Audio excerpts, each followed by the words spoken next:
Hoy es un día muy especial, la verdad es que es una entrevista que me apetecía mucho desde el principio, cuando siempre lo he comentado, cuando hice la lista de gente que me apetecía, con la que me apetecía charlar un poquito y que nos grabaran. Hubo gente que salió como Jorge Ginas, que es un veterinario con el que he tenido relación, pero poco, pero salía. Entonces, bueno, pues el impulso me llevaba ahí.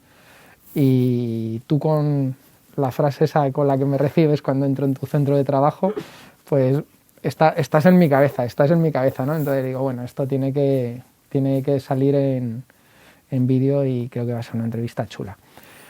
Cuéntanos quién eres, que es como empiezo las entrevistas, cuéntanos quién eres y lo de qué eres ya me suena hasta raro, porque no sé. Factor común, ¿no? Sí, al final son veterinarios de momento los que estamos entrevistando o con quien me entrevisto, pero no va a haber solo veterinarios, o sea, tengo más gente en la cabeza que yo creo que estaría muy bien que apareciera, pero bueno, somos veterinarios. Lo que pasa es que tú eres el primero que tiene claramente además otra faceta, ¿no? Pero bueno, preséntate tú, dinos quién eres y... experto en animales exóticos, en el Hospital Privet también llevo un grupo muy grande de compañeros, coordino los dos hospitales, que son dos hospitales, y luego aparte soy músico, cantante y compositor de No Procede, que es una banda de punk rock. Y si tuvieras que definir qué parte de tu corazoncito te tira más, ¿habría alguno o eres capaz de llevar un equilibrio? Soy capaz de llevar un equilibrio y de hecho es necesario en mi vida ese equilibrio. O sea, te explico, yo defino mi vida como bet and roll, ¿sabes? De hecho lo tengo aquí tatuado, mira, bet and roll. Entonces pues es un tatuaje, ¿no? Que fue el primero que me hice, que es un micrófono y un león que junta las dos pasiones, ¿no? El micrófono porque en este momento cantaba solo y el león porque estudié el león y me hice veterinario el león. Entonces me defino como muy bet and roll y mi vida es eso y es necesariamente eso. O sea, no es que quiera más a papá o a mamá, no puedo ser solo veterinario porque tengo que canalizar mi estrés y mis desahogos y todas las frustraciones veterinarias por algún lado y esa es la música y no puedo ser solo músico porque si no me moriría de hambre. Entonces esas dos cosas ahí machiembran y es un equilibrio perfecto que a mí me permite vivir como vivo hoy. Y bueno, está claro, tú además en el hospital donde trabajas te exige mucho, ¿no? Y me imagino que ahora nos contarás un poco la parte musical, necesitas tiempo y los días tienen las horas que tienen. ¿Cómo lo haces? Organizar prioridades, pero sí es verdad que el trabajo que tengo me quita muchísimo tiempo porque hago muchas horas y es muy complicado, hay a más empleados, a más compañeros, más problemas y entonces es muy complicado porque hay que sumarle los casos clínicos, bueno, ¿qué te voy a contar? Entonces todo eso me lleva mucho tiempo y cuando salgo de trabajar me vengo a ensayar. O sea, llevo ya 3 años, creo, con hablo de la formación que tenemos ahora, 3 años saliendo de trabajar a las 10 de la noche y llegando aquí a las 10:30 al local y llegando a mi casa a la 1:30 de la mañana, 2, 3, 4 días en semana, dependiendo de las exigencias de la gira y de los discos. Y yo lo llamo tirar de finter. Es que no tengo más tiempo. O sea, me quito tiempo de dormir, de mi vida, pero al final, si no invierto ese tiempo en esto, tampoco puedo llegar a ser yo. Entonces, pues bueno. Claro, o sea, tú te defines como la unión de las dos cosas, no hay otra opción. No hay otra opción, porque sin yin no hay yang. O sea, no puedo, de hecho lo estoy notando ahora, ¿no? Ahora con el tema del COVID, que teníamos una gira súper guapa, que íbamos a telonear a Escape, a Mago de Oz, a Desacato, íbamos a hacer otra vez media España en verano. Todo eso se ha caído. Teníamos un concierto en Labat, que también son 800 personas en Madrid. Teníamos planeado el fin de gira en La Yo y en Lava, en Madrid también. Pues todo eso se ha caído, no existe y ahora solo me queda la parte bet. El rol está parado. O sea, estamos con otras cosas, pero está parado. Y lo noto. O sea, tengo necesidad de escenario, de luces, de adrenalina, de canalizarme por ahí y hasta que no consiga la otra parte, pues estaré incompleto. No estudió en Zaragoza. Ajá. Bueno, José estudió en Madrid, pero acabó de profesor en Zaragoza. Jorge en Zaragoza, Ana en Zaragoza y no ha sido buscado, ¿eh? Ha sido como una conexión querer. con Zaragoza que digo, ¿qué narices?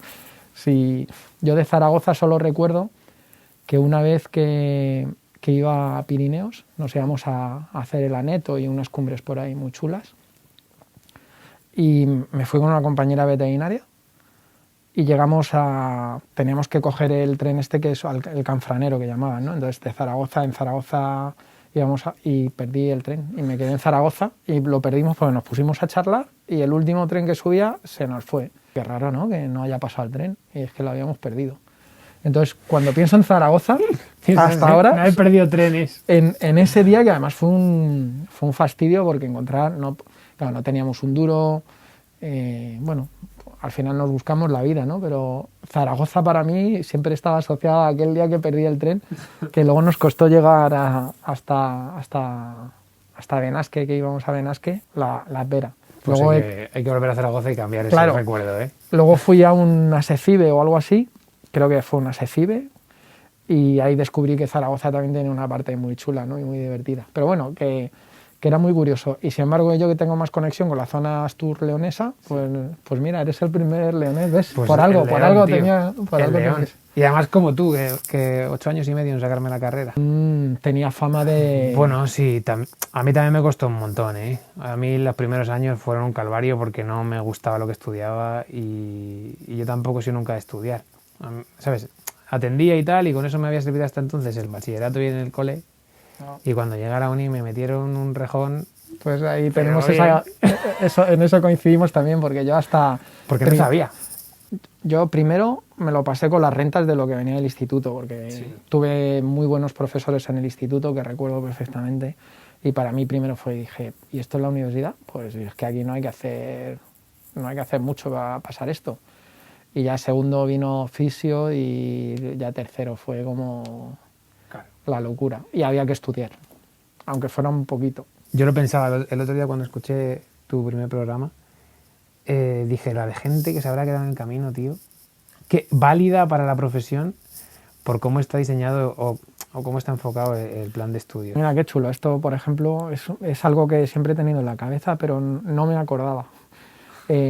Claro, cuando nosotros entramos, yo creo que éramos 1.200 personas en Madrid. 1.200. Ahora entran unos 200 o una cosa así, en la Complu. 180, no sé, por ahí. Lo que pasa es que, bueno, hay más facultades. Pero éramos 1.200.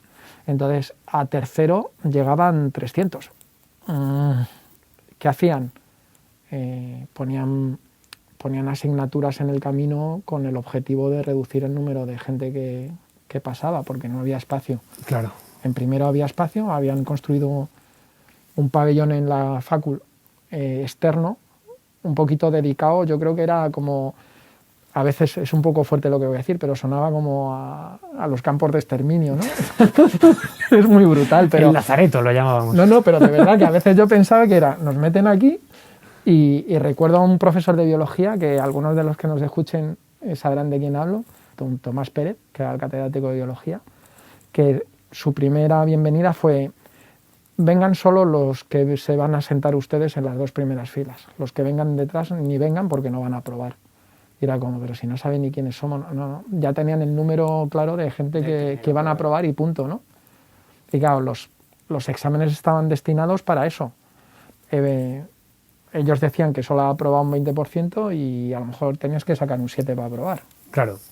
Y ya Es está. que eso... Con pasión y que le gustaba la profesión la dejarían. Yo, de hecho, casi lo dejo Yo en estuve a tercero. punto también, sí, en tercero. Pero bueno, en mucho, seguro que es el momento en el que estás ahí. Ya fue por orgullo, luego ya descubrí en cuarto que me gustaba lo que estudiaba. Sí. Claro, porque el cuarto ya empezó con las médicas, no sé qué, Claro. parasitarias, infecciosas. Y yo, fíjate, guardo más cariño de las asignaturas que odiaba ahora. Ah, pues yo no. Yo de algunas, la etnología, que era como, ¿para qué narices me tengo que aprender todas las razas de ovejas? Pues ahora Ya. voy por el campito y me gusta. Anda, pues esta Pero es una pregunta- lacha o esta es pregunta una de merina. trivial, tío. Claro, Eso- porque un día vamos a un concurso de la tele Claro, y tronco. que tengamos oportunidad. Eso es así, yo lo recuerdo con cariño, la verdad que fueron 8 años y medio duros, pero León me hizo hombre también, tío. Yo llegué allí con 18 años, tío. Porque no has hecho la mili. No he hecho, fue mi mili. O sea, que en vez de un fusil cogí un boli, pero sí. La verdad que le tengo un cariño a León. Bueno, tú en tu época ya no había mili, ¿no? Obligatoria. ¿Sí? No había. Claro. Pero vamos. Ya hasta para eso fue un desastre porque pedía prórrogas por estudios Sí. y en la última se me olvidó. Y te llamaron a fila. Y me llamaron. ¿Y qué hiciste? Y de repente digo, ¿y ahora qué hago? Digo que no, que ha habido un error, que... Y ahí va, pues no, es que no he ido a pedir la prórroga. Excelente. Y entonces dije, ya el tema objeción Sí. estaba ahí y yo eso lo miraba. A lo mejor algo en mi cerebro me dijo, tienes que buscar este camino, y como no me hubiera atrevido de otra manera, ¿no? Sí. Y bueno, si yo en el fondo es que no quiero pasar por el militar, por la Pues academia, sí, ¿no? sí. Y hubiera ido como alférez y esas cosas que hacíamos los universitarios, ¿no? Como oficial ya. Pero dije, no, esto no puede ser. Bueno, pues por supuesto objeto. Entonces hice la objeción y de aquella época eran 2 años de objeción. Lo de servicios sociales sustitutorios eran 2 años. Y tuve un accidente con el coche y de repente pues no podía mover una pierna, no podía girar el cuello, un brazo perdía fuerza, bueno, un Cristo. Y pedí una prórroga para incorporarme en esto, pues porque estaba en rehabilitación y me la denegaron. Y me mandaban a Asturias, porque yo solicité ir a Asturias, me mandaban a Asturias a plantar árboles, arrastrando una pierna y sin poder mover un brazo casi. Y era como... Pocos árboles vas a plantar. Si no es que no quieras, si viene bien, porque incluso te pagaban un sueldecito y te ponían casa y tal. Era como, bueno, pues me voy una temporadita allí y relajo y estas cosas, ¿no? Que no me hubiera importado, pero es que no podía. Y yo me enfadé tanto con el sistema, era como, pero, o sea, que no es una excusa, que es que... Y entonces me subí a Asturias y mi responsable dijo, pero es que no puede ser, ¿cómo vas a venir aquí? Vete a Madrid y si yo me entero de que va a haber una inspección, te llamo rápido, vienes.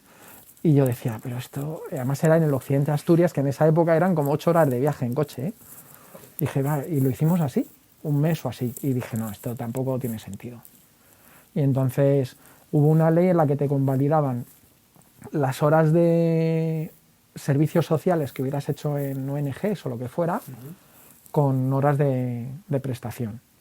Y yo empecé a sumar horas y a pedir certificados y tenía para hacer 4 milis, porque había trabajado en centros de recuperación, había hecho un montón de proyectos, colaborado en proyectos en la universidad que también tenían objetores. Total, pero me costó, ¿eh? Me costó porque no me querían, sobre todo los certificados que me tenían que firmar en la facultad, gente que se suponía que era pro PSOE, que era el gobierno que había aprobado esa ley, me decían que no había derecho a que yo me librara de la mili. Y era como, pues, que no es librarme, es que es que ya la he hecho, ¿no? 3 veces. O sea, sí, fue muy curioso. ¿Y León? ¿Por qué León? Porque en Madrid no me daba la nota de corte, entonces yo tenía clarísimo que quería ser veterinario. O sea, yo lo mío era desde... Bueno, mi madre dice que desde niño pequeño, desde bebé casi, solo quería jugar con los animales de juguete y ser veterinario. Iba al zoo con mis padres, veterinario. Y claro, llegué a selectividad y veterinario. Entonces, como no me tenía un 7, un 6,9 o un 7 en la media total con la selectividad, que en selectividad pinché un poco, bueno, pinché bien. Me pusieron un 3 o algo así y contaba un montón y dije, no puede ser. Pedí la doble corrección y me pusieron un 7, así que debía haber habido ahí algún problema. ¿Sabes quién era el responsable? ¿Tu profesor de biología de la universidad? Sí. Pues saludos. y entonces eché a todas las facultades de España enteras y me fui a León porque tenía un vecino militar, mis padres tenían un vecino militar que se llama Víctor, y le dijo, bueno, mis compañeros de ejército dicen que la mejor facultad es la de León, no sé qué, y mi madre, pues a León. Y yo quería hacer vacas, claro, entre aquella, que luego ya decidí que no, ahora te cuento eso. Y fui para León, tía, y llegué allí y a ver, la ciudad me encantó, pero la facultad es dura, unos tochos, tío, o sea, te dan un libro, aprendes, pero tocas poco bicho. Tenían que salir de León por lo que fuera, venían a Madrid. Y algunos de Madrid, de la sección dura, se intercambiaban. Era como, macho, me acuerdo en toxicología, que ya, bueno, en la universidad ya había cambiado un poquito, porque yo entré en la época dura, pero luego se fue transformando tantos años. Y toxi era de quinto. Y este era venía de León y era muy, o sea, Te has Pero- contenido, ¿eh? Sí, sí, me he contenido, porque si no luego... no- Te ponen pi. Claro, claro, claro. Y un día le hicimos un pasillo a la salida de clase, silencioso. Nos pusimos todos en fila y le miramos y le... O sea, un poco macarril, Sí, intimidatorio. pero lo entendió. Lo entendió y empezó a relajarse. Sobre todo en toxicología y medicina legal y veterinaria legal, que era una asignatura que eran 2 horas a la semana y que no tenía mucha chicha tampoco, ¿no? Pero él nos explicó que lo que quería hacer era dignificar la asignatura. Y para él dignificar la asignatura era cuanto más me cargue, mejor, ¿no? Porque como están en quinto estos, para que sepan lo que es la vida o yo qué sé, estas cosas, ¿no? Cosas Cosas del querer. del querer. Sí, sí.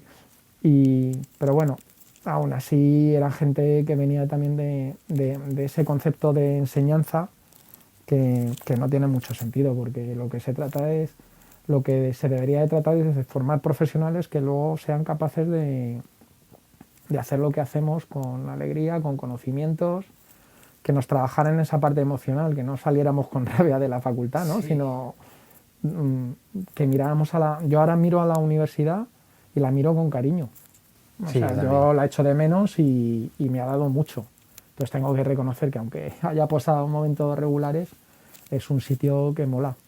Sí, la verdad es que yo lo recuerdo mucho, lo hago mucho con mis amigos. ¿Eh? Aunque sueño de manera repetida en el tiempo que he No, suspendido. Sí, no. tío, sí. No, ¿en serio? Sí. Yo creo que esto nos ha pasado a muchos, ¿eh? Mira, he suspendido en sueños, estadística y cría desde hace 6 años o 7, tío. Es en bucle. Me levanto y además me levanto rayado. Y digo, ¿pero qué te pasa en la cabeza, tío? Porque me empiezo a rayar de esto que eres consciente y dices, he suspendido cría, oh no. Y luego pienso, pero si estoy ejerciendo. Voy a ir a la cárcel, entonces el sueño es peor, porque soy consciente de que estoy haciendo algo ilegal. Uf, para morirse, tío. Pero bueno, ya. Sí, sí, la Eso, mía era, eso me va a acompañar, la tío. mía es agricultura. La mía es agricultura, que también era otra asignatura de... Pero ¿cómo puedes haber suspendido? Que de hecho la suspendí varias veces. O sea, era una de las asignaturas que decía. Cuando me decían el ciclo del maíz. Y, jolín, mi familia ha cultivado maíz en Asturias y yo he estado sembrando maíz y he estado recogiendo maíz. Entonces, cuando yo contaba el maíz y me decían que no, digo, pero este hombre... O sea, ¿cómo que no? Generaciones de San Payo haciéndolo mal. Pero claro, ¿qué me está diciendo este hombre? A lo mejor hay varios ciclos, no lo sé, pero me enfadaba mucho, tío, y en vez de poner lo que él quería, yo seguía poniendo lo mío y me seguía suspendiendo, claro. Una tendencia. Y las vacas, o sea, que también te ha gustado el mundo de la vaca. Años, las sacábamos, las metíamos, las ordeñábamos y a mí me flipaba. Pero luego cuando empecé a hacer prácticas con vacas, ya me gustó menos. Porque ya el mundo ganadero me pareció complicado. Así en general. O sea, el trato con el cliente, por decirlo así, ellos ya saben mucho más que tú siempre y lo que digan, le ha dicho uno en el bar, es difícil. Y dije, mira, entre el frío que tengo en los pies cada vez que salgo de una granja de León y esto, digo, yo me voy Bueno, es que a además en el Madrid. norte y me ofrecieron hacer saneamiento y dije, por supuesto. Y mi primera granja fue en Pajares en enero. Pero yo estaba feliz, yo decía, pero por fin, ¿no? Tengo que pisar nieve para ir a sacar sangre a una vaca. Era como, digo, claro, si es que qué narices hacía yo en la facultad ahí en cirugía de caballos, pero qué pérdida de tiempo, ¿no? Lo bonito es esto. Y fueron años muy bonitos. Recuerdo que te pagaban por vaca. Me parece que eran 3 euros por cada extracción o una cosa así. Y claro, todo el mundo quería que te dieran explotaciones con mucha vaca, ¿no? Y había una señora que tenía cerca de Peña Ubiña, que está, Sí. ¿te suena? Una señora que tenía una vaca.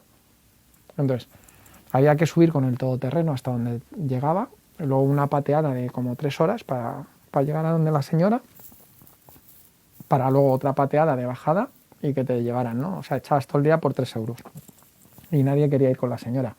Y yo siempre, no era mi zona, pero siempre oye, que yo voy. Y si es sábado no pasa nada. Y la señora, nada, yo recuerdo una vez que, claro, veías el valle de Mieres enfrente y sentados con un solecito en el prado, tomando una sidrina con unos chorizos que sacaba la señora, viendo cómo nevaba en el otro lado del valle, ¿no? Y yo aquella imagen la tengo como eso era impagable, que 3 euros. O sea, yo soy millonario hoy. Y además encima me dejaban sacar el patrol de la consejería, que era como encima llevo todo terreno gratis, ¿no? Y me puedo meter por donde quiera. Pero sí, la ganadería es dura sobre todo porque además el concepto de medicina es un poco distinto, ¿no? A lo que estamos acostumbrados. O sea, no importa el individuo, sino importa el colectivo. Y la producción, y es un poquito complicado. Sí, a mí me ¿no? salió de ahí, estaba en mi cabeza, ¿eh? ¿Cómo llegaste a los exóticos? Pues llegué sin querer, porque yo empecé aquí haciendo urgencias y claro, yo no había cogido un ave en mi vida. Y claro, llegué allí y había un montón de exóticos. Y empecé a aprender y vi que no era tan diferente y me empezó a picar la curiosidad y me enganchó y hasta hoy, con másters y con historias y ponencias aquí y allí. Y la verdad que me gusta mucho, tío. Y jamás, para que veas, jamás hubiera pensado que iba a acabar haciendo exóticos. Al revés, de pensar en hacer vacas y dejar la carrera en tercero a acabar... Hemos pasado de los 500 kilos a los 100 gramos. Es verdad. Igual. Sí, sí, sí. Y encantado, tío. La verdad que me es gratificante, tío. Qué chulo, qué chulo. Ese tipo de medicina era complicado porque la gente decía, bueno, es que por lo que me está cobrando por atender al periquito me compro 3, ¿no? Bueno, eso sigue pasando, ¿eh? Sigue, ¿no? Sí, eso sigue pasando. Pero al final va cambiando mucho porque el valor emocional está cobrando mucha importancia. Yo le echaba en falta, ¿sabes? En general, en la vida. El valor emocional de las cosas. Y la gente últimamente sí que le veo muchísimo más involucrada con sus mascotas, aunque sean hámster o erizos o canarios, tío. Y la gente está súper entregada últimamente. Las veo como con mucha relación, mucho vínculo. Y la verdad es que eso es una bendición, porque al final eran ellos mismos los que te limitaban el poder hacer, no poder hacer, porque dices tú, no, me sale más barato, pues hace mucho que no digo la frase, me sale más barato comprarme uno nuevo. Y eso me parece que es, a nivel social, hemos avanzado mucho. Y entendemos esto que estás diciendo, lo tenemos claro, pero nos suena un poquito, esto lo he oído también, que suena un poco patológico que le demos ese valor emocional a una mascota, ¿no? Como decía Jorge en la entrevista, decía que no le gusta, es alguien de la familia, ¿no? Y da igual si es un perro, un gato, lo que sea, y yo lo entiendo así. ¿Por qué crees que hay gente que puede opinar? O un porcentaje grande de la gente que opina así no ha tenido mascota. Eso opino. O no ha sido suya, o no ha tenido un vínculo con un animal. Eso es en la gran mayoría de la gente. Porque en el momento que hay un vínculo, aunque sea un pez, tío, la peña ya establece ese nexo porque sale natural.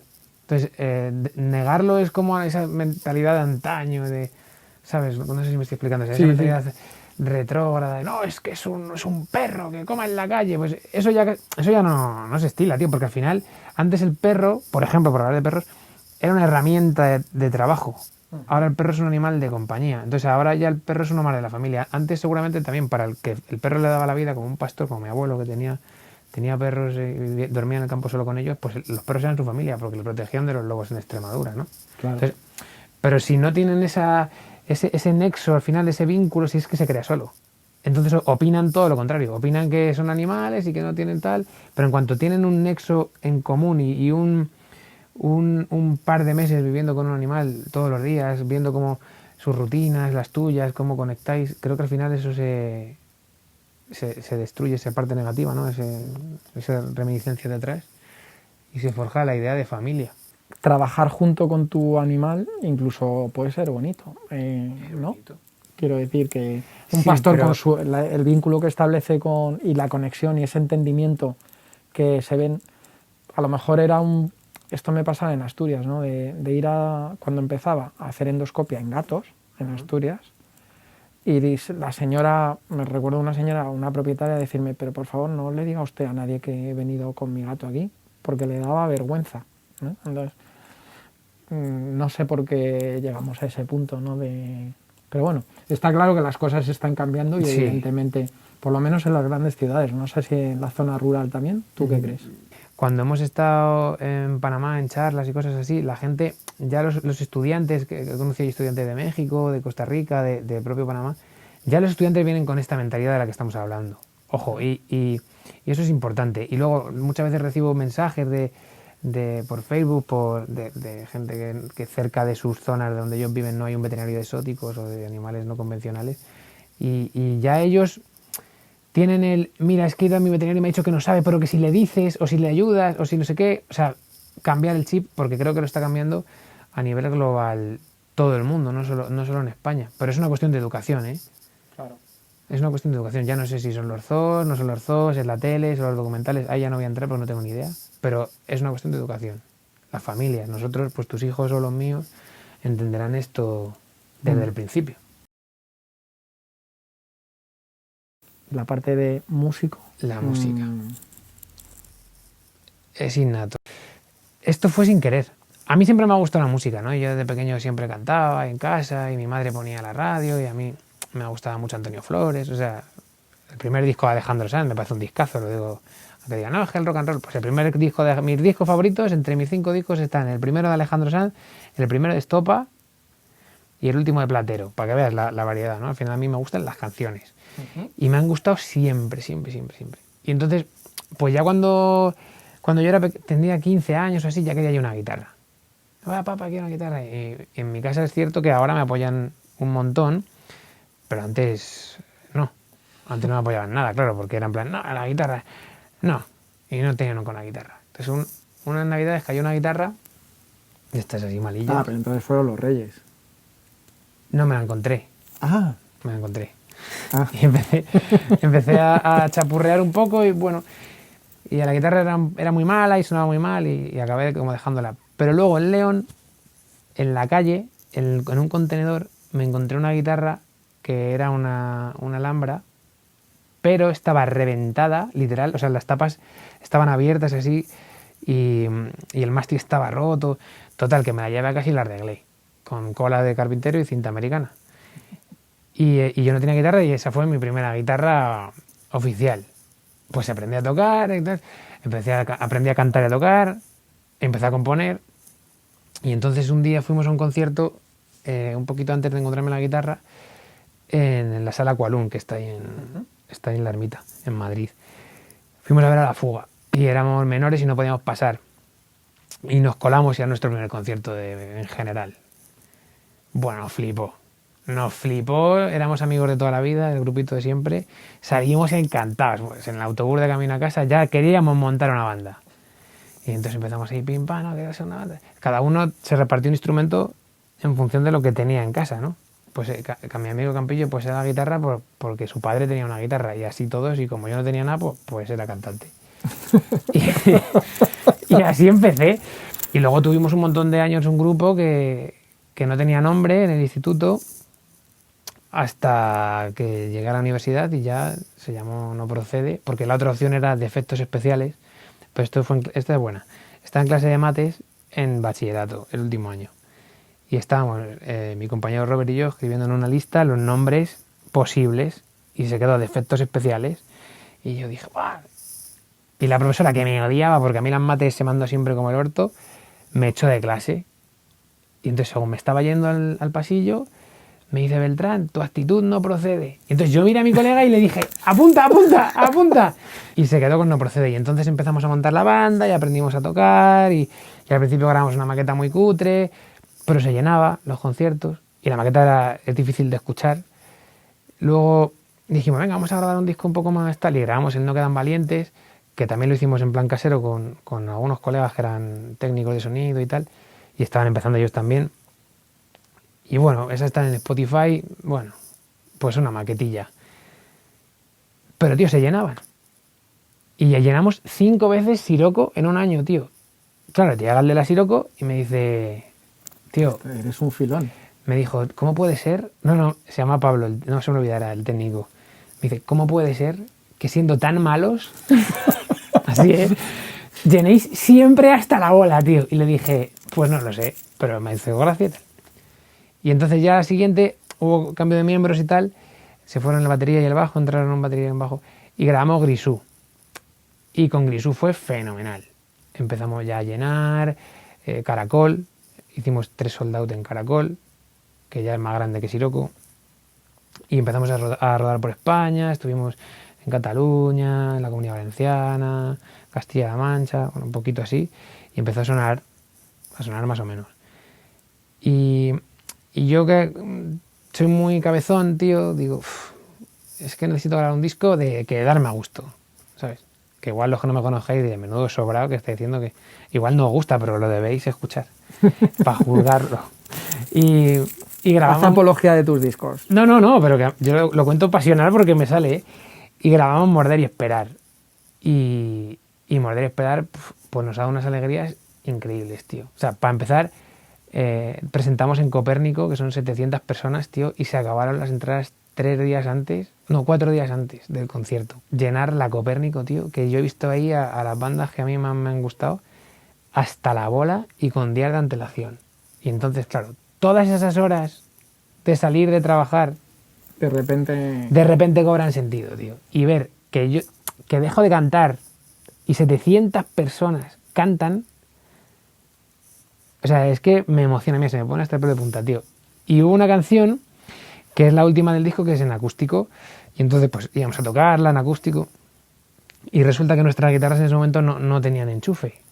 Y entonces nos dijeron en la sala que no podíamos tocarla porque en Copérnico, porque si no tenían enchufe, si ponían un micro delante iba a sonar fatal, y es verdad que se acoplaba y era un desastre. No os preocupéis que la vamos a tocar. Y me dijeron los técnicos, tío, pero que son 700 personas. Y dije, no te preocupes que se callan. Pues, tío, pillé la guitarra, me puse en el centro de la sala, en un pollete que hay ahí, y se cayó todo Cristo, tío. Espectacular. Y ahí fue cuando cobró sentido. Y dije, mira, todo el trabajo que llevo estos años, porque son ya 10 años de tocar, fue como tocar ver que lo que hacía le servía a la gente, ¿sabes? Porque yo tengo un vínculo con el público que lo veo, que hay canciones, por ejemplo, Ciudad de Olvido, que es una canción que le compuse a mi abuela, que tenía Alzheimer. Veo gente llorar, tío, y gente que viene y me dice, tío, gracias, porque a mi madre esta canción le ha ayudado, porque a mi tío esta canción le ha ayudado. Ver a mi madre, a mi tío emocionados, tío, ahí en el público con 700 personas cantando más alto que yo esa canción, le da un sentido a ese sobreesfuerzo, a esas palizas, porque ya no solamente son las palizas de aquí, es que yo llego a salir de trabajar un sábado en Aluche, pillarme el coche, irme a Valladolid, tocar, volver para volver a currar el día siguiente y dar el concierto en Valladolid. Y todas estas cosas para mí tienen sentido porque es lo que es no te sé explicar, tío, es como un momento que no es que me gusten los focos, ni que me guste, es que veo a la gente, hay una conexión ahí igual que te hablaba antes de la conexión con los animales, o sea, los que me escuchéis, no estoy diciendo que seáis animales, pero hay una conexión con el público, tío, que le da sentido, porque veo a la gente emocionarse, y veo a la gente, hay un feedback de emociones, tío, que es lo que a mí me mueve, ¿sabes? Yo buscaba eso, porque la música para mí es canalizar. Entonces, ver que ese trabajo, bueno, ese desahogo mío ayuda a otras personas es espectacular. Y luego une muchos vínculos con nosotros, con la veterinaria, porque ahí se han conocido un montón de compañeros veterinarios, van clientes, auxiliares, gente de prácticas, y al final gente de prácticas que ha ido a un concierto, ha conocido a otro compañero que luego ha trabajado en otro sitio y se ha ido a trabajar con él. O sea, noto que a nivel social hace fuerza y a mí me hace muy feliz. Fíjate, yo según lo estabas contando, no veo tanta diferencia entre tu motivación veterinaria y música. Es que ahora te estoy entendiendo más. Claro. Te entiendo más porque me estás hablando de lo mismo, pero con otro registro. Es lo mismo. Es lo mismo. Y yo creo que sí que somos animales, ¿eh? Entonces, el sí, que no se sienta animal, no quería pues que sea planta o mineral, ¿no? Bueno, están los hongos también y los priones y esta. Bueno, cada uno hay por ahí. Alguna seta hay por ahí, sí. Que cada uno elija lo que quiere ser, ¿no?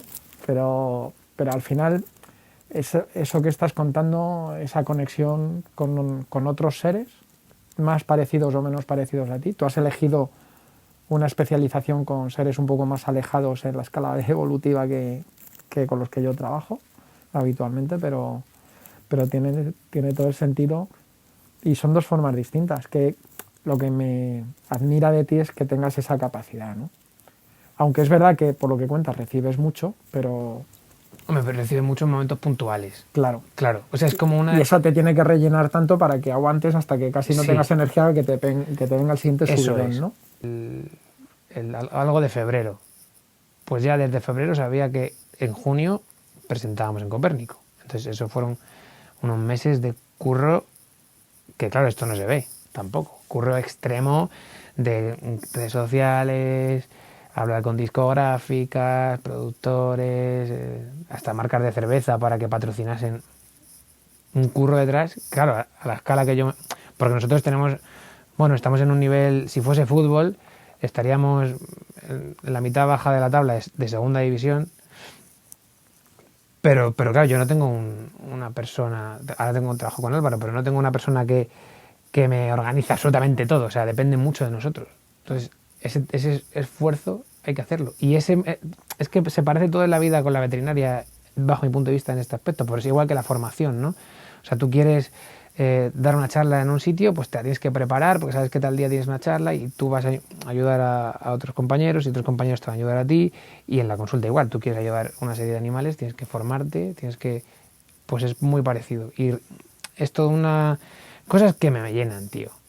Las dos cosas me llenan a muerte. No puedo elegir. No te voy a hacer No elegir. quiero elegir. Claro, Claro. No tienes por qué elegir. No quiero Aunque elegir. sí que te voy a hacer una pregunta de elección, supongo. Es una pregunta que va a ser complicada, pero ¿Fender o Gibson? Uf, pues mira, tengo la respuesta. Tengo la respuesta. Fender o Gibson. Yo toco con una Fender, una Telecaster, primero porque pesa menos, porque la Gibson es un muerto. O sea, eso pesa como... Doy sí, fe. pesa un huevo, tío. Entonces, los discos nuestros los grabo con Gibson. Con una Les Paul. O sea, en estudio, custom. cuando tienes Sí. un silloncito cómodo. En estudio, y... con Gibson, porque suena gordote y me gusta. En directo, Telecaster, Fender, porque me es más versátil, pesa menos, me muevo mejor. Y yo, que tampoco soy un tocón, pues me sobra. Y me gusta más la Telecaster. De forma. Ujú. O sea, estéticamente... Si pudiese... De hecho, mi Telecaster es una Telecaster con pastillas dobles como la Gibson. Para que suene como una un Gibson clónico, siendo una Telecaster. un clónico. Claro. ¿Ves lo que hago yo con los endoscopios? Voy cogiendo de cada endoscopio lo que me gusta y los desmonto, los remonto y tengo un clónico estupendo. Pues esa es mi guitarra, un clónico. Ahí está. Y aquí tienes un... Cuéntanos quién es. Está aquí por algo, ¿no? También. Bueno, la guitarra, para los que no lo veáis, es una Telecaster rosa que está... Se llama... O sea, está muy como lijada, ¿no? Para que dé aspecto de relic, que se llama, o sea, muy, muy suciota. Y se llama La Serda. Sí, el no procede... Muy que también veterinario. es una cosa, sí, el no procede tiene mucha pincelada veterinaria. La guitarra es La Serda, porque... Le iba a poner Rabito, ¿eh? El luthier le iba a pintar el clavijero de como una pezuña, pero me pareció excesivo. Pero estuvimos a punto, te lo juro. Pero los animales están muy presentes en muchas letras también. Hablo, pues, por ejemplo, hay una que saltan las ratas, otra es el karma de los gatos. La portada del otro disco es Grisú, que es por el canario, y el logo de No Procede ha sido un canario mucho tiempo, ¿no? Por el canario de las minas del gas Grisú. Ahora Morder y Esperar, que es el disco último que hemos sacado, es un dragón de Komodo. Porque el método de caza del dragón de Komodo es ese. Muerde, espera que se muera el bicho y se lo come. Y ese era un poco nuestro plan con el disco, ¿no? Morderos y que cayeseis en nuestras redes y luego comeros. Entonces, siempre tranquiliza mucho, me está apeteciendo mucho ir a verte. todo está enlazado con la veterinaria de manera inconsciente, también te lo digo, ¿eh? Uh-huh. Es un videoclip de cine kinky que bueno, son unos ladrones que roban en un lupanar y hay una persecución policial con tiros y al final lo que habían robado era dinero, y cambiaban el dinero por la Serda, que era la guitarra. Es la guitarra. Me hizo mucha gracia porque está ahora, claro, está ambientada en una época en la que yo he vivido. Tú esa me parece que es casi y sale un Sin Camil, ¿no? Entonces de repente me viene otro grupo español también que hace una música un poco distinta y que hacían otras cosas con el Sin Camil, ¿no? Bueno, bien. Sí, claro. Sí. Y me hizo mucha gracia. Entonces, cuando acaba el videoclip y aparece ella que la conocí, porque cuando tú la trajiste del luthier el primer día, Sí. yo estaba en la clínica cuando la trajiste. Sí, te enseñé. Y es me la cierto. enseñaste y estuvimos hablando de ella. Yo también te aprecio, ¿eh? Muchas alegrías nos ha dado. Y las que quedan. A ver ahora qué tal con el tema del... ¿Cómo estáis llevando el tema del bicho este que nos está encerrando a todos? Pues mal, es complicado. Por un lado porque no tengo, a nivel personal, no tengo esa liberación, ¿no? De la que os hablaba al principio de pues el bet and roll, ahora solamente es bet. Y bueno, pues me falta mucho, o sea, de verdad es una necesidad, ¿eh? Sí, te entiendo. Los conciertos. Y claro, es que las salas en Madrid hasta 2022 no están dando fechas. Los festivales el año que viene seguramente no se celebre casi ninguno. No puedes tener una banda parada 3 años o 2 años. Entonces vamos a intentar sacar un disco en acústico para intentar abrirnos hueco por la gira de teatros, hacer una gira de teatros, que los teatros sí que se puede ir y confiar que se acabe esto cuanto antes. Claro. Y liar una de... Que me da miedo cómo se vuelva también, ¿eh? Que no sé yo si vamos a volver... Ya, porque la gente a lo mejor no va a tener... De todas formas, nosotros como sanitarios también, yo siempre tengo dudas, ¿no? De si esto debería ser así o no. Quiero decir, ¿qué daños nos van a quedar? ¿Qué secuelas nos van a quedar después de este periodo? Que sean tan jorobadas, tan graves como las secuelas, digamos, más físicas o más medibles, ¿no? Vamos, lo leí en un artículo también, algo parecido el otro día, que decía, creo que era la OMS, que estaba diciendo que la tercera ola va a ser psicológica. Y vamos, a pie juntillas, ¿eh? Estoy muy convencido. O sea, yo lo veo todos los días. Yo he tenido un experimento. Tú cuando yo entro en el hospital donde trabaja Beltrán, que yo voy una vez por semana, siempre me recibe con presidente, porque fui presidente hasta mayo, de un club de balonmano. Por cierto, balonmano, porque al final sí. Eso también fue una conexión interesante, ¿no? Sí. ¿Qué relación tienes tú con el Atlético de Madrid? Yo era del Madrid. Yo era del Real Madrid. Que no pasa nada. No pasa nada, todo el mundo puede ser del Real Madrid. Yo era del Real Madrid y entonces yo durante la carrera, mi padre se quedó en paro y entonces, bueno, pues como tampoco yo iba a curso por año, pues me tuve que poner a currar y curraba lo que fuese. He currado en cine, he currado en producción de escenarios, he currado dando clases, he sido profesor de natación. Y entre esos trabajos me salió un trabajo en el Atlético de Madrid de mapache. O sea, el Atlético de Madrid tiene una mascota en los partidos que se llama Indy, que es un mapache gigante. Entonces yo fui Indy, aquí está Indy, 2 años con mi hermano, nos turnábamos, él iba al fútbol, yo al balonmano, como podíamos. Y claro, el Atleti ahí compró el Ciudad Real. Y es un equipo de balonmano que jugaba en Vista Alegre, que me pillaba al lado de casa. Entonces yo iba los sábados o los domingos a Vista Alegre, me ponía el traje de mapache y me lo pasaba espectacular. Y ahí empecé a conocer el balonmano de dentro, hice amistad con Jota, bueno, Joseja, todas estas cosas y eso sí que fue un trabajo, tío. ¡Oh! ¡Qué bien me lo pasaba! Sí, ¿no? Genial. Porque además ibas infundado y podías hacer lo que me diese la gana. Además es que me jaleaban mis jefes, yo, levántalo, rompe el partido, lo que sea. Yo picaba, me pegó una vez un puñetazo un ruso, tío, que me hizo polvo. Y eso que yo iba con una barriga de goma espuma. Porque les picaba, tío. Les sacaba el juego. La gente del balonmano... Una vez tiraron un mapache y lo amamanté también. Un indie de juguete, ¿sabes? Sí. De estos que compran en las tiendas y me levanté la camisa. La peña se partía el culo. Yo me lo pasaba genial. Y entonces ahí me hice del Atlético. De hecho, yo te conocí ahí sin saberlo, porque yo creo que después de los últimos partidos que jugó el Atlético de Madrid en el Vista Alegre, no sé si fue una Supercopa. Supercopa contra el Barça. Contra el Barça, ¿no? Que ganamos. Qué partidazo. Fue brutal, fue brutal. Y tú estabas ahí. Ahí estaba yo. Y yo no sabía que eras tú, pero fíjate, cuando me lo contaste... Yo sabía que tú estabas, pero ahí estaba yo. Sí. Y de hecho, bueno, fue un partidazo. Y yo creo que fue el último partido del Atlético de Madrid que fui a ver. Ahora, bueno, fue una pena. Lo que pasa es que en Madrid no hay cultura de... Yo que lo he vivido desde dentro, porque he presidido el único club de la Comunidad de Madrid que tenía los 2 equipos, femenino y masculino, en la élite. Es un mundo muy, muy complicado. Y tener un club con unos ingresos limitados, 2 equipos en la élite era imposible, ¿no? Era imposible porque no, pues eso, no llenamos pabellones. Vas a Francia o a Alemania a un partido de balonmano y no sé si es más que el fútbol, pero es una barbaridad. Es una barbaridad. O sea, en Francia es salvaje y da mucha envidia, ¿no? Pues yo me arrepiento de no haber jugado al balonmano, tío. Me reenganché de mayor. Antes de ser presidente del club, jugaba con los abueletes, como nos llamábamos, los viernes por la noche y luego echábamos nuestros partiditos y eso. Y lo que no me he lesionado haciendo judo... ¿Te has lesionado con balonmano? Me lesioné en balonmano, pero ya con 40 y tantos, que me rompí el labrum además del lado izquierdo, no del derecho siquiera. Una cosa muy rara, que era como... No me he lesionado... Bueno, claro, es normal que me lesione ahora, casi no vamos a entrar en detalles.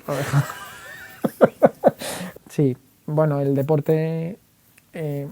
también hemos visto como la gente deportista que estaba acostumbrada a estar entrenando un montón de horas a la semana, partidos, muchísima actividad. El confinamiento, el primer mes era como vamos todos a una de estos salimos, el segundo mes es bueno, oye, tú por qué me miras así, y el tercero es como me vuelvas a mirar así te mato, ¿no? Era como, de verdad, íbamos en una corriente, una agresividad, sí, yo lo noto mucho. Una sensación de venga, vamos todos juntos, y la solidaridad está que nos han querido vender, pero luego la gente había una tensión y un malestar y bueno, pues que yo creo que es seguro que es consecuencia de esto, ¿no? Que ya la predisposición, las caras, tío, aunque solo ves la mitad de la cara, ya te es suficiente. Veo miradas tristes, veo gente cansada, irascible, es lo que dices tú. Pero es que al final les han robado, el virus nos ha robado la vida. ¿Y qué opinas de que no hayan contado con nosotros, ya que estamos en el tema? Con los veterinarios, digo. Pues me parece que es una cuestión de educación. Igual que te he dicho antes que el trato hacia los animales es una cuestión de educación que debería empezar por casa, creo que la figura del veterinario es una cuestión de educación que debería empezar por casa. Porque no se valora la figura del veterinario como se valora fuera de España, ni se valora como a un médico, porque al final eres un médico. Nos están sacando del esquema como de una manera que todavía no alcanzo a comprender por qué, con la importancia histórica que ha tenido, porque no es una profesión nueva, esto tiene más años que el sol, que a un médico, y no puedo entender por qué, pero creo que es un problema de educación en casa, porque el veterinario está denostado, es una figura denostada, y eso hay que cambiarlo desde abajo, desde las generaciones que vengan, educar a la gente, las organizaciones que tengan que hacerlo. O sea, lo de One Health es una cosa que es que no debería ni de ser una moda, ¿no? Debería ser una máxima. Debería estar, vamos, que no sé, una verdad, ¿cómo se dice? Una verdad absoluta. No, pues me cuesta entender cómo todavía tenemos que estar peleando porque se nos considere sanitarios, porque se cuente con nosotros a nivel sanitario y por entender la salud única como un concepto global. No, es una cuestión de educación, estoy seguro. Pero me cuesta comprender cómo hemos podido llegar hasta aquí o cómo hemos podido tardar tantos años en despertar también como colectivo. Claro, ¿tú crees que como colectivo algo se ha movido o no? Creo que ahora se empieza a hacer algo más fuerza como colectivo, con el convenio, con que ahora los veterinarios alzan la voz y con el tema de la pandemia pues parece que nos ha dado también la oportunidad de reivindicar que no estamos ahí, pero es que no creo que tengamos que esperar a 2020 una pandemia para decir que estamos aquí. Deberíamos habernos posicionado muchísimo antes, o deberían habernos posicionado muchísimo antes. Yo lo he dicho muchas veces, trabajar solo es muy fácil. Cuando trabajar en equipo da mejores resultados. Y sin embargo tenemos tendencia a ir por solitario, ¿no? ¿O no? Yo creo que sí. Hay mucha competitividad también dentro del sector, a nivel individual, te hablo. Es el mejor médico de exóticos, el mejor cirujano de no sé qué, el mejor. No hay, y cuando yo creo que el mejor centro no es el que tenga el mejor veterinario, es el que tenga el mejor equipo, porque al final esto es multimodal. Son un cirujano, sin un anestesista, sin un internista que le ponga el animal en la mesa, sin una recepcionista que le recepcione el animal y sin un auxiliar que te ayude a ponerle una vía, ese perro no se opera. Y creo que también ese aspecto de trabajo en equipo lo tenemos que trabajar muchísimo. Tampoco nos lo han enseñado nunca, ¿no? En la facultad no había una asignatura. Ya, pero es que esto yo no sí. creo... No, yo no me lo enseño en la facultad, pero yo no creo que a un... No sé, a otra profesión le hayan enseñado a trabajar esto en su facultad.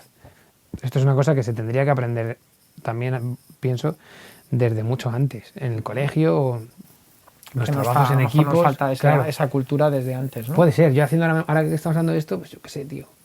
En el colegio las pocas veces que he trabajado en equipo ha sido en tecnología. Y en la facultad 4 trabajos, que al final hacía uno y...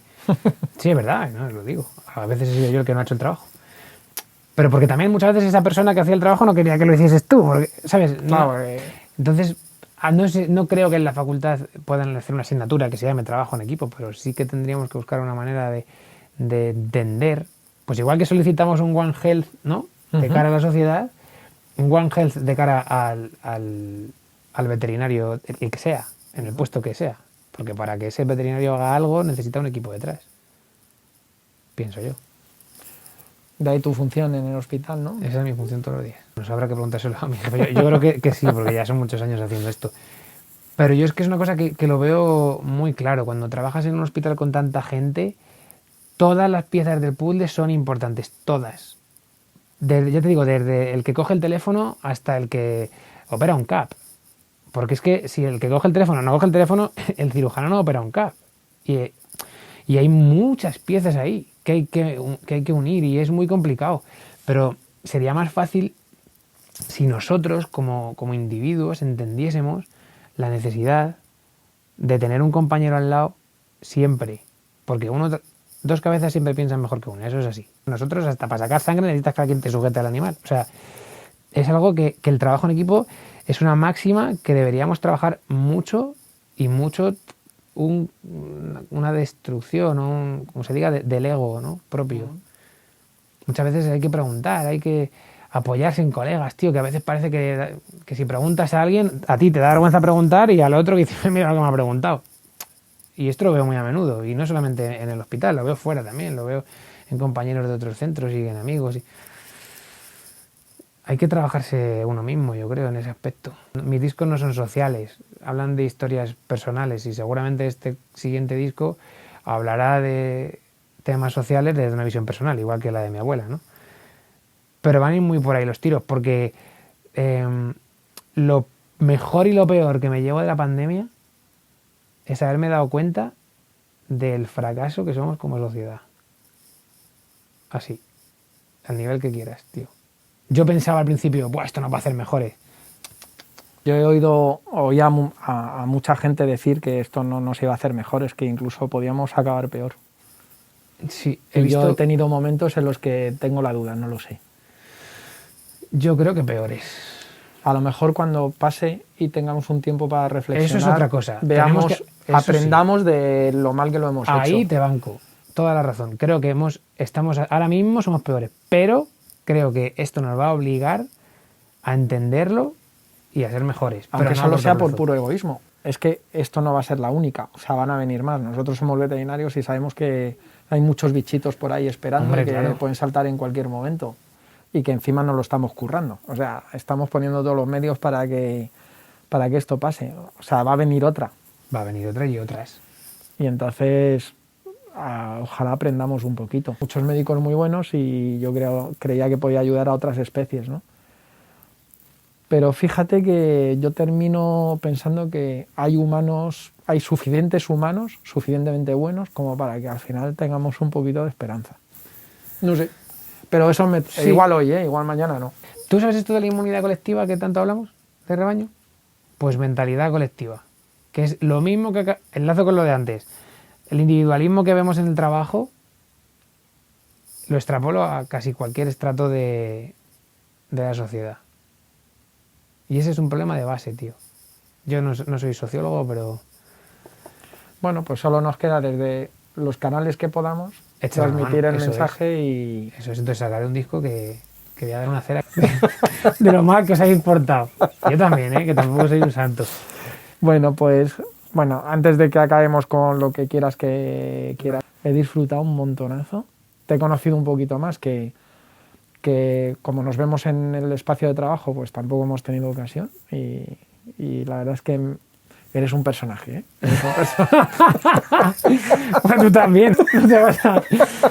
Yo te estoy conociendo mucho más también con los podcasts, ¿Sí? tío. Y he visto que tenemos muchas cosas en común, ¿eh? Es un poquito, fíjate, tenía esa, o sea... Porque te abres, ¿eh? Te abres ahí a tumba Sí, abierta. sí, lo suelto Sí, sí. todo. Me parece maravilloso. Y además lo suelto como me viene. Y hombre, luego no los oigo después. Pero me voy con la sensación de que he contado lo que hay. Sí. Entonces, pues no sé si es bueno o malo, feo o bonito, Es tu pero opinión. es lo que hay. Es lo que hay Y lo que sientes. Y si puede ayudar a alguien a conectar lo que dices tú, ¿no? Estoy descubriendo que hay gente que me llama y me dice, jolín, me he sentido muy identificado, gracias porque me ha ayudado a entender que la vida no se acaba cuando acabas en la facultad. No sé, ¿sabes? Cosas que coinciden con momentos muy concretos que dices, bueno, pues mira, he abierto un canal en alguien que le sirve para reflexionar y para decir, pues mira, hay otra persona que le pasa.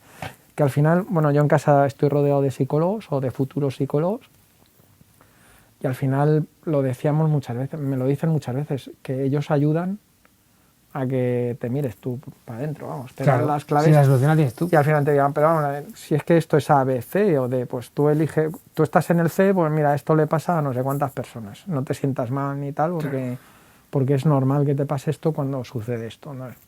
¿Te hace sentir mal? Pues vamos a ver cómo lo resolvemos, ¿no? Y bueno, si mi experiencia como veterinario, y después de haber pasado por tantas facetas, le puede servir a alguien, aunque solo sea para decir, bueno, pues lo que dices tú con la música, ¿no? Sí. Yo soy un músico frustrado. ¿Ah, sí? Sí, a mí me hubiera encantado ser músico y me di cuenta después de... Siempre le he echado la culpa a alguien, ¿no? De que no he sido músico porque mi madre no me ha pagado las clases. O sea, no. Simplemente tenía muchos intereses y la música no fue lo suficientemente fuerte hasta que me di cuenta que a mí también me encanta escuchar música. De hecho, lo de moverme en coche de un lado para otro es mi momento en el que me pongo mi música. O sea, muchas veces hay gente que dice, pero si vas en el coche puedes llamar por teléfono. Pues justo en el coche no llamo por teléfono.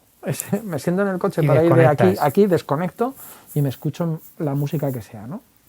Me gusta también mucho de todo y es el momentito de escuchar.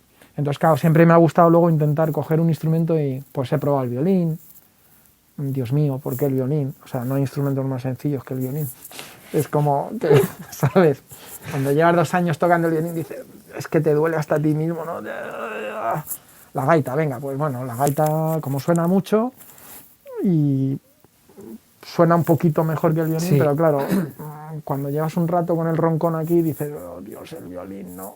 La guitarra, pues, siempre me ha gustado desde pequeñito. A mí también llegó una española a casa que regalaron a mi hermana y mi hermana dijo, ¿por qué me regaláis una guitarra española? Y yo no quiero tocar la guitarra. Y dije, pues yo. Y la tengo todavía, la hicieron en Chueca. Sí, sé cuál es. ¿Sí? Se llama Chueca, es la marca, ¿no? Sí. Pues tengo tiene 40 años en la guitarra. Está en casa todavía. Y ahora pues uno de mis hijos también, uno le da la percusión y al violín y el otro a la guitarra, ¿no? Entonces, claro, tengo los instrumentos cuando no hay nadie en casa. Chapurreas. Pues cojo la batería y toco y digo, Dios, qué horrible, pero ¿y qué? Pues toco la batería, ¿no? Claro, tío. O la guitarra, pues toco la guitarra y digo, esto es dificilísimo, pero me está escuchando. Bueno, si quiero... Estás a tiempo, ¿eh? Claro, sí, ¿por qué no? Ahora tengo más tiempo. Después del balonmano he descubierto que hay vida después de la muerte. Claro, y que tengo ratitos... Yo aprendí con YouTube, ¿eh? El confinamiento ayuda mucho, ¿eh? A mí me ha ayudado mucho. Para mí ha sido un momento de catarsis, de cambiar muchas cosas, de reorganizar, de poner esto en marcha. Esto ha sido gracias al confinamiento, ¿no? Y al virus. Pues también tiene cosas buenas. Siempre hay cosas buenas, tío. Claro. Igual es mi músico interior. Igual es tu músico interior. Igual has revivido un monstruo o algo. Ya veremos. Un año, el siguiente podcast es Aprende solfeo con Tris Sampaio. Bueno, pues nada, elígenos lo que quieras. Pues mira, no tenía pensado ninguna, pero hay una canción que compuse después de mi última guardia de noche, o sea, la última noche que trabajé de noche en el hospital, y meto ahí, hablo de la persona que es cuando llega a casa, ¿no? Y de la... Lo voy a explicar para que luego... Es que mis letras son un poco así. Lo que era trabajar con urgencias, lo que era tener hospitalizados tú solo, parvovirósicos, trabajar también con la muerte ahí de mano a mano. Eso. Una compañera... Bueno, mi novia, en su día, dio una charla y dijo... De fisioterapeuta, de rehabilitación, y dijo, lo que no se usa se pierde. Y también lo metí en esta canción. Entonces todo está englobado en la veterinaria. Esto sí que es bet and roll. Se llama Miedo al miedo, ¿vale? Se acuesta con el sol, le cuesta demasiado decidir, cae el telón y no puede dormir. Se apaga la función, le quita la careta al maniquí, piedra se hace trapo, juzga su porvenir. Lo que no se usa se pierde, pone el pecho a bombear pa' que no se le seque. Cuando la parca va a verle, se quitan otro mezcal y se sacan las suertes. No le preguntes otra vez si tiene miedo al miedo ni cuándo va a volver. No es tan difícil de entender que bajo la coraza tan solo tiene piel.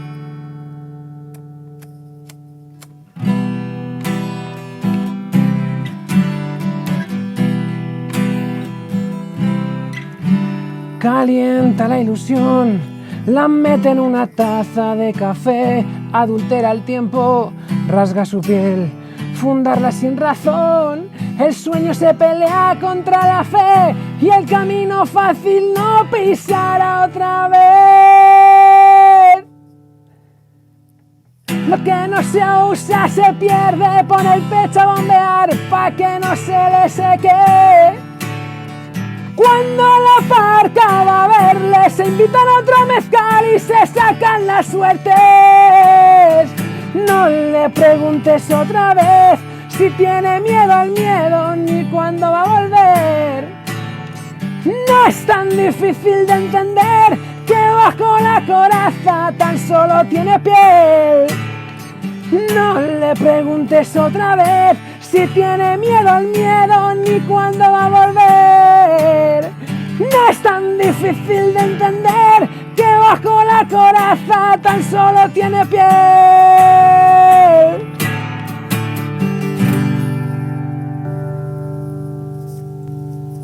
Wow. Y sobre todo después del previo que has tenido, ¿no? Que expliques, claro. Claro, esto es mi última guardia. Qué fuerte. Es que hacer urgencias es complicado, ¿eh? Yo dejé los caballos después de una semana de guardia, que me tocaba todas las noches. Y tuve una semana y tuve que sacrificarme, me parece que fueron 6 caballos. Fue una semana brutal. Y había un caballo, recuerdo perfectamente, que había que sacrificarlo. Era, yo creo que el único que había que sacrificar sí o sí, o que yo lo tenía súper claro. Y no se sacrificaba porque el veterinario en ese momento responsable, que era un top en ese momento, decía que por sus gónadas ese caballo salía adelante, ¿no? Y yo miraba las analíticas de ese caballo, la peritonitis que tenía y decía, pero estamos locos. Y justo cuando estaba en esa lucha de decir, yo me voy de aquí, esto no lo aguanto más, esto no hay derecho, tal, ¿sabes? Entró otro caballo que, si lo hubiéramos operado, hubiera ido estupendamente y no se hizo pues porque no le bajaron al propietario, no sé si fueron 100 euros o alguna cosa así, ¿eh?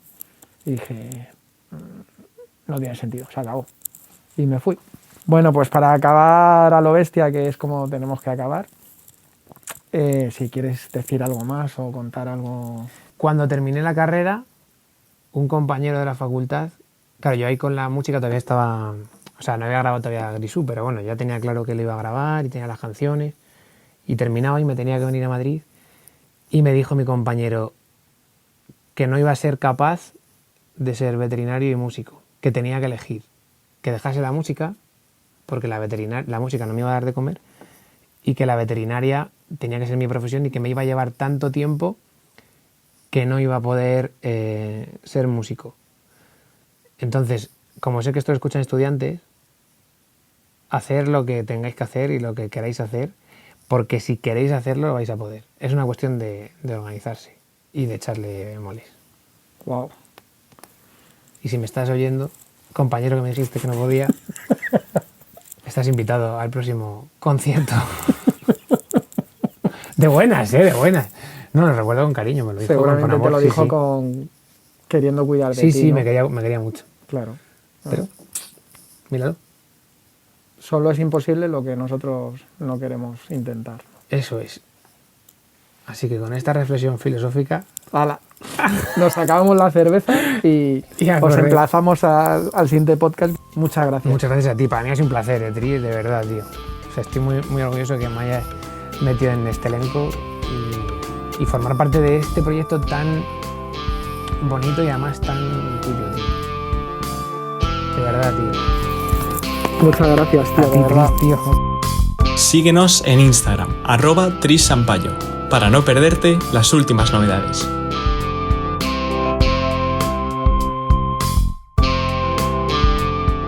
Y recuerda, puedes encontrarnos y seguirnos en YouTube, Spotify, Google Podcast, Apple Podcast, eBooks y Anchor, entre otras.